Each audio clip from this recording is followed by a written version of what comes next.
Welcome to Prachi academy YouTube channel. पिछले Jharkhand GS के class में हम लोगों ने झारखंड के प्रमुख राजवंश में नागवंश देख चुके हैं और रक्षल वंश भी देख चुके हैं। उसके बाद स्टार्ट किए थे चेरो राजवंश, जो एक पलामू में था और एक क्षेत्रीय राजवंश है। और चेरो राजवंश में दो राजा पढ़ चुके थे, प्रताप राय को भी पढ़ चुके थे और तेज राय को पढ़ चुके थे। ठीक है, प्रताप राय को बंदी बनाने के बाद अगला जो राजा बना था चेरो वंश का, वो कौन था? हमारा तेज राय था, प्रताप राय को बंदी बनाने के बाद। ठीक है, अब उसके बाद जब तेज राय की मृत्यु हो जाती है तो चेरो वंश में जो अगला राजा होता है वो होता है हमारा मेदिनी राय। कौन होता है? हमारा मेदिनी राय होता है। और ये 1658 से 1674 ईस्वी तक पलामू के गद्दी पर राज किया।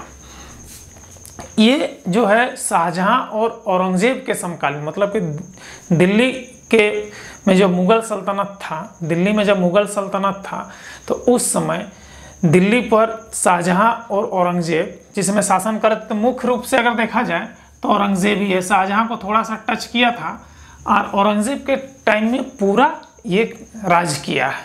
मतलब अगर मुख्य रूप से देखा जाए तो शाहजहां नहीं, औरंगजेब का समकालीन कहना ज़्यादा उचित होगा। लेकिन शाहजहां का भी कार्यकाल को पकड़ा था और औरंगजेब का भी कार्यकाल को पूरा ही और शाहजहां का थोड़ा सा पकड़ा था और औरंगजेब का कार्यकाल को पूरा पकड़ा था।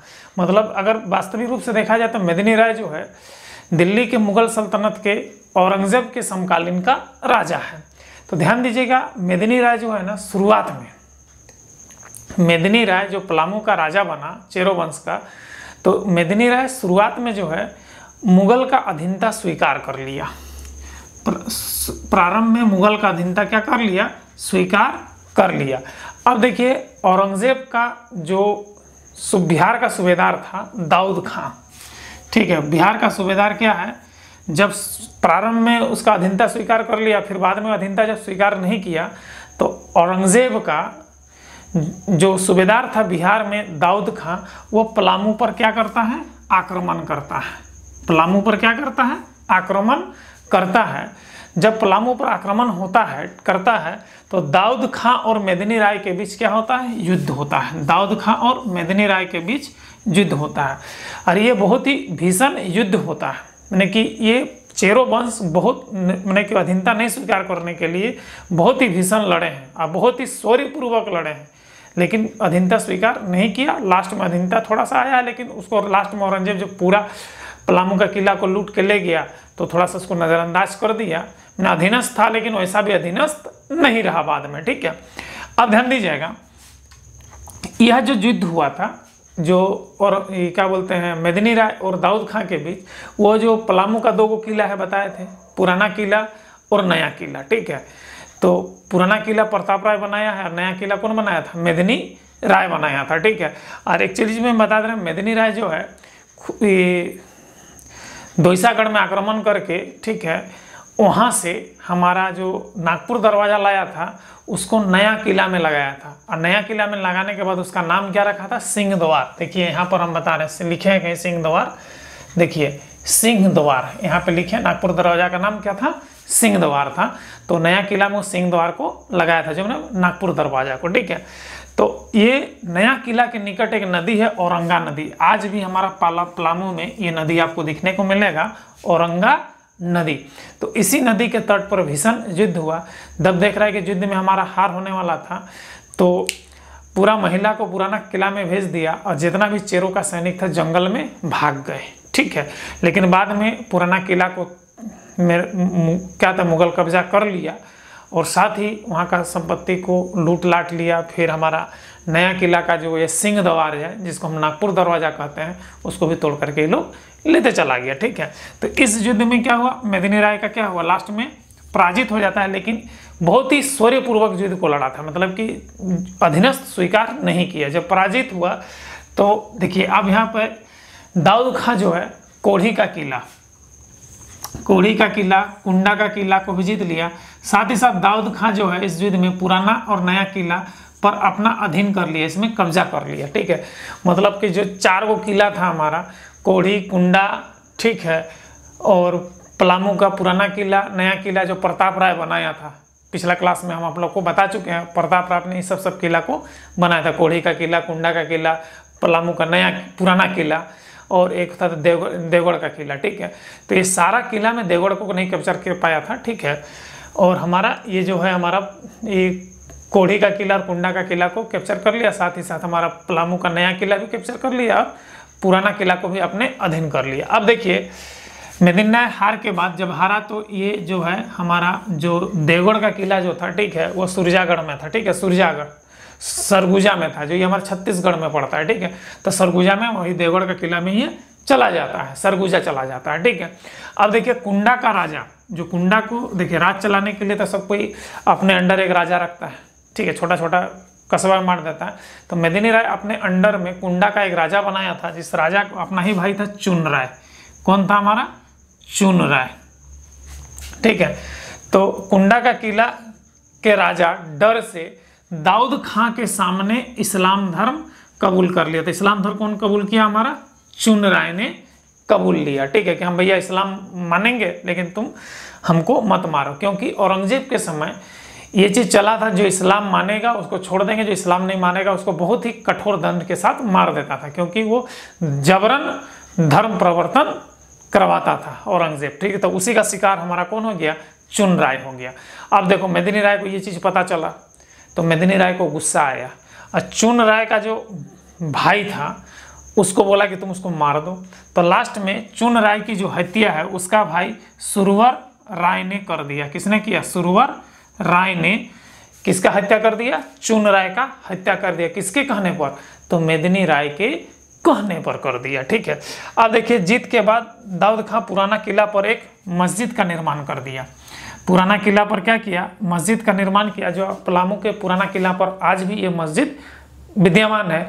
और ये मस्जिद निर्माण करने का एक ही उद्देश्य था कि मुगल का जो कब्जा हुआ फतेह का जो होता है ना प्रदर्शन, शौर्य का प्रदर्शन, कि मुगल इस पर कब्जा कर लिया है, अपना अधीनस्थ को दिखाने के लिए पलामू के पुराना किला पर एक मस्जिद का उन्होंने निर्माण कर दिया। कौन किया? दाऊद खां ने किया। दाऊद खां क्या कौन थे?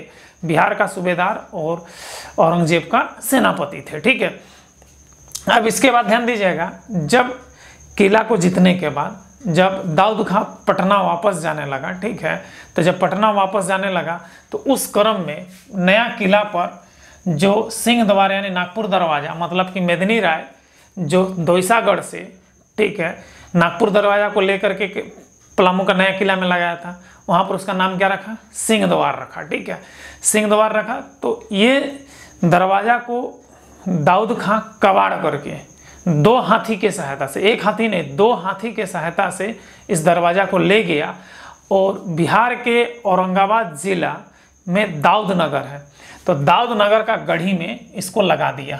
दाऊद नगर के गढ़ी में इसको लगा दिया। आज वर्तमान में ये जो नागपुर दरवाजा है औरंगाबाद जिला के दाऊद नगर के गढ़ी के किला पर स्थित है। मतलब ध्यान दीजिए, यहाँ पर नागवंश का दोईसागढ़ के नवरत्नगढ़ किला में जो नागपुर दरवाजा था वो चल करके कहाँ गया? पलामू गया। पलामू का नया किला में गया, और ये नया किला से फिर ये उठ करके ये जो नागपुर दरवाजा, जो पत्थर का विशाल दरवाजा था, बताए थे हम नागवंश में, ये दरवाजा उठ करके कहाँ चला गया? बिहार के औरंगाबाद जिला के दाऊद नगर के गढ़ी किला पर। तभी वर्तमान में अगर आपसे पूछा जाए कि नागपुर दरवाजा वर्तमान में कहाँ स्थित है, तो नागपुर दरवाजा अगर वर्तमान कहाँ स्थित है तो कहाँ? बिहार के क्या है? औरंगाबाद जिला के दाऊद नगर के गढ़ी किला पर स्थित है। शुरुआत में कहाँ था? तो शुरुआत में दोईसागढ़ के नवरत्नगढ़ किला में, फिर कहाँ गया? तो पलामू का नया किला में मेदिनीराय लेकर के गया, और मेदिनीराय से मैंने कि पलामू का किला से दाऊद नगर का किला में इस नागपुर दरवाजा कौन ले गया? तो दाऊद खां लेकर के गया।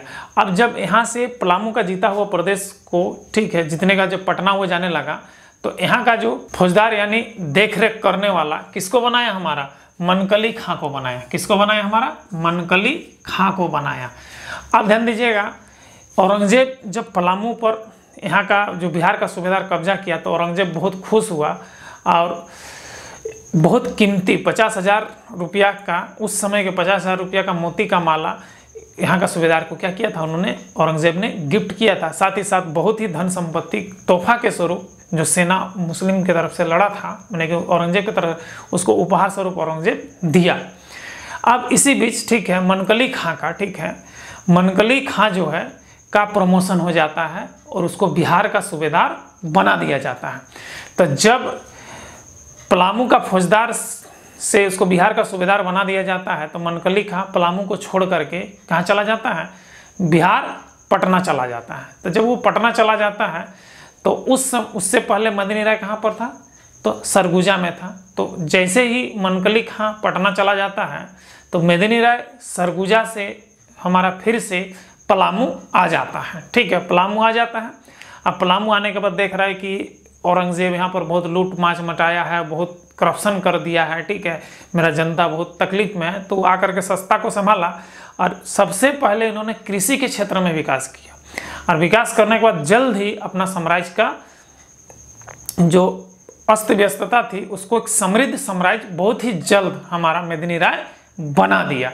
इसीलिए इसको कि इसका निक नेम भी है, ठीक है याद रखिएगा, जायसी राजा, ठीक है कहीं लिखे होंगे, ठीक है जायसी राजा भी इसको कहा जाता है। देखिए जायसी राजा, और साथ ही साथ कृषि के कार्य में जब बहुत ज़्यादा सुधार किया ना, और इसीलिए पलामू राज्य मैंने चेरो वंश का, ठीक है पलामू राज्य या चेरो वंश का स्वर्ण काल किसके समय का कहा जाता है, मदनी राय के समय को कहा जाता है। देखिए मदनी राय के काल को चेरो वंश का स्वर्ण काल कहा जाता है। स्वर्ण काल इसलिए क्यों कहा जाता है, क्योंकि ये कृषि के कार्य में सुधार करने के बाद उसका जो पलामू राज बहुत बर्बाद हो गया था उसको जल्द ही ट्रैक पे ला दिया और एक समृद्ध राज्य फिर से पलामू को बना दिया। इसलिए इसको जायसी राजा, यशस्वी राजा और चेरो वंश का स्वर्ण काल भी मदनी राय के शासनकाल को कहा जाता है।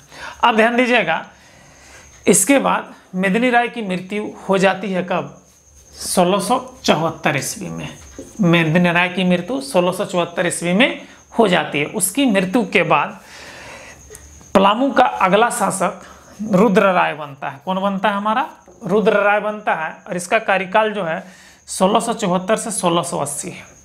इसके बाद रुद्र राय के बाद पलामू का अगला राजा दिक्पाल राय बनता है जिसका कार्यकाल 1680 से 1697 है, ठीक है।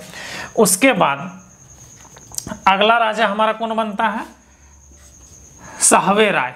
तो ध्यान दीजिएगा साहवे राय का जो कार्यकाल है 1697 से 1716। एक चीज याद रखिएगा, इसके रुद्र राय के समय भी मुगल का आक्रमण हुआ, लेकिन ठीक है आक्रमण हुआ। दिक्पाल राय के समय भी मुगल का आक्रमण हुआ लेकिन ये लोग पराजित नहीं कर पाया, ठीक है। लेकिन एक राजा ये है जिसमें साहवे राय है, ठीक है साहवे राय, इसके समय पलामू पर मुगल का आक्रमण नहीं हुआ, ठीक है इसके समय मुगल का आक्रमण नहीं हुआ। और साहवे राय के बाद अगला राजा बना कौन, रंजीत राय, ठीक है। इसका कार्यकाल 1716 से 1722 ईस्वी है। तो रंजीत राय के समय बिहार का जो सूबेदार था वो सरबुलंद खां था। कौन था बिहार का सूबेदार, सरबुलंद खां। सरबुलंद खां जो है, ठीक है हमारा पलामू पर क्या करता है, आक्रमण करता है। और आक्रमण करता है तो उसी बीच में जयकृष्ण राय, ये जो जयकृष्ण राय है, ठीक है ये रंजीत राय का हत्या कर देता है सरबुलंद खां से मिलने के बाद, ठीक है। और जब इसका हत्या कर देता है तो हत्या करने के बाद ये जो जयकृष्ण राय है इसका संबंधी है, किसका, रंजीत राय का संबंधी है, रिश्तेदार है, जो हमारा सरबुलंद खां से के साथ मिल करके रंजीत राय क्या कर देता है, राजा रंजीत राय का हत्या कर देता है और जयकृष्ण राय इसका संबंधित है। हत्या करने के बाद ये मुगल का अधीनस्थ स्वीकार कर लेता है, ठीक है। तो उस समय इसको कोई टैक्स नहीं लगाया जाता है। उसके बाद सरबुलंद खां के बाद जब बिहार का अगला सूबेदार 1730 ईस्वी में, मैंने कि 22 से 8 साल कोई टैक्स नहीं दिया ये, ठीक है। उसके बाद 1730 ईस्वी में बिहार का सूबेदार फारुकडौला आता है। कौन आता है, हमारा फारुकडौला आता है जो औरंगजेब का सूबेदार होता है, ठीक है। सेनापति होता है जो बिहार का सूबेदार होता है। इन्होंने चेरो वंश पर 50,000 रुपये का टैक्स लगाया। कितना का टैक्स लगाया, 50,000 रुपये का टैक्स लगाया। इसके बाद 1733 ईस्वी में अलीवर्दी खां बिहार का सूबेदार बन करके आता है। कौन आता है, अलीवर्दी खां बिहार का सूबेदार बन करके आता है। और इन्होंने जयकृष्ण राय के बाद जयकृष्ण राय पर, ठीक है, 50,000 रुपये का टैक्स लगाया और इस टैक्स का असूली का जिम्मा टेकारी का राजा सुंदर सिंह को दिया। बोला कि देखो हम टैक्स असूलने नहीं जाएंगे, तुम मेरा इस टैक्स असूल करके पटना में हाजिरी लगा देना और ये टैक्स हमको पहुंचा देना। और इसी प्रकार से हमारा जयकृष्ण राय के बाद हमारा चेरो वंश का क्या होता है, अंत हो जाता है मेरे भाई, ठीक है। और इसी प्रकार से पलामू का जो दोनों राजवंश था, पहले जो रक्सल वंश था उसका अंत होने के बाद चेरो वंश आया। और चेरो वंश के अंत के बाद जैसे कि जयकृष्ण राय का जब अंत होने लगा तो झारखंड पर ईस्ट इंडिया कंपनी यानी अंग्रेजों का कब्जा हो गया था और इस जयकृष्ण राय के समय अंग्रेज हमारे झारखंड आ चुके थे। और इसी प्रकार से चेरो वंश का क्या हो जाता है, हमारा समाप्ति हो जाता है और पलामू के राजवंश का कहानी यहीं पर क्या होता है, समाप्त होता है। तो यहाँ पर देखिए पलामू का राजवंश में मेदिनी राय के बारे में बहुत ज़्यादा पूछता है और इसके नाम से पलामू में एक नगर भी है जिसको मेदिनी नगर भी कहते हैं, एक जगह है, ठीक है, जिसका नाम आज भी मेदिनी नगर के नाम से जाना जाता है और एक्चुअली में राजा मेदिनी राय के नाम पर ही स्थित है। तो यहाँ पर पूछा जाता है कि चेरो वंश का स्वर्ण काल किसके शासन काल को कहा जाता है, ये बहुत ही हिट क्वेश्चन है। और जयसी राजा किसको कहा जाता है, तो पलामू के राजवंश, पलामू के चेरो वंश का स्वर्ण काल जो है मेदिनी राय के को कहा जाता है, मेदिनी राय के शासन काल को कहा जाता है। साथ ही साथ जायसी राजा जो होता है हमारा मेदिनी राय को ही कहा जाता है। ये बहुत सूझबूझ और अपने तीक्ष्ण प्रतिभा का क्या बोलते हैं मैंने कि प्रदर्शन किए और ये अपना सब कुछ राजपाट बचाए, लेकिन मुगल का अधीनस्थ स्वीकार नहीं के शुरुआत में किए थे मेदिनी राय, लेकिन बाद में ये नहीं किए, कहने का मतलब है, ठीक है। और ये बहुत ही अच्छा सैन्य बल से लड़े थे और इसका सैनिक भी मारा गया था जब औरंगा नदी के तट पर इसका युद्ध हुआ था। तो ये था मेरे भाई चेरो वंश के डिटेल जानकारी, ठीक है। आशा करते हैं कि आज का क्लास आप लोगों को अच्छा लगा है। अगर अच्छा लगा है तो यहाँ पर एक लाइक बनता है, साथ ही साथ अगर मेरा आने वाला वीडियो देखना है तो इस चैनल को सब्सक्राइब कर लीजिए। आज के लिए इतना ही, बाय।